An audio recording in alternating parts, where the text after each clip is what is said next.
Stonehenge, a circle of giant stones standing on the plains of southern England.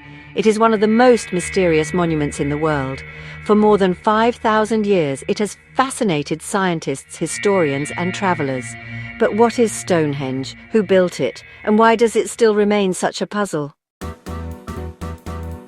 Archaeologists believe construction of Stonehenge began around 3000 BC. That makes it older than the pyramids of Egypt and older than most ancient temples we know. It wasn't built all at once.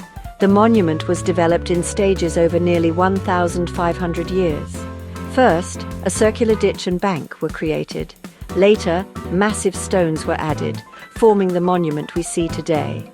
The stones themselves are incredible. The largest ones, called sarsens, weigh up to 25 tons each.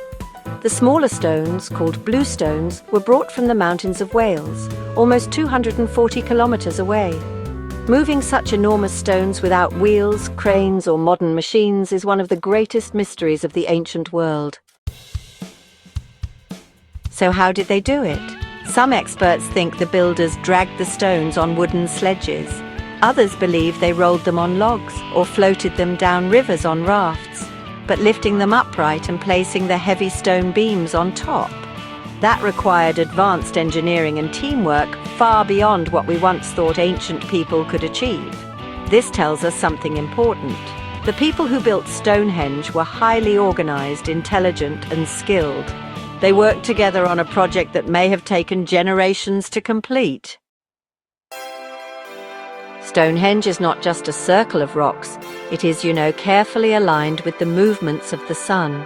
On the summer solstice, which is the longest day of the year, the sun rises exactly over a stone called the heel stone.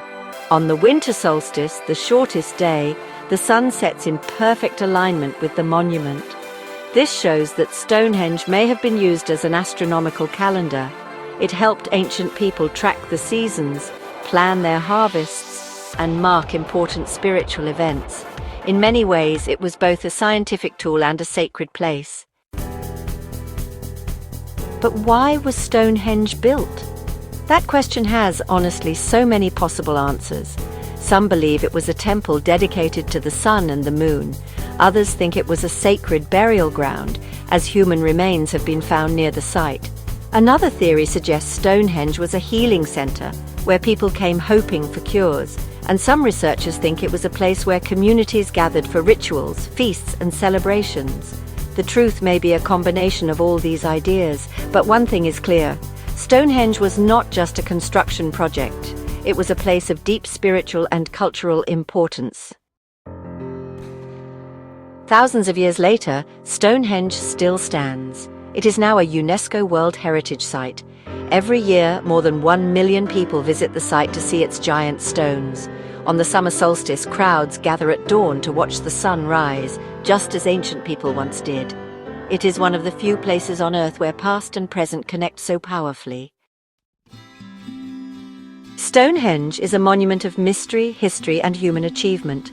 It reminds us that even in ancient times, people had incredible knowledge and determination, and yet, so many questions remain unanswered. How exactly was it built? What was its true purpose? Perhaps we may never fully know, but maybe that is what makes Stonehenge so powerful. It is not just a monument of stone, it is a monument of wonder.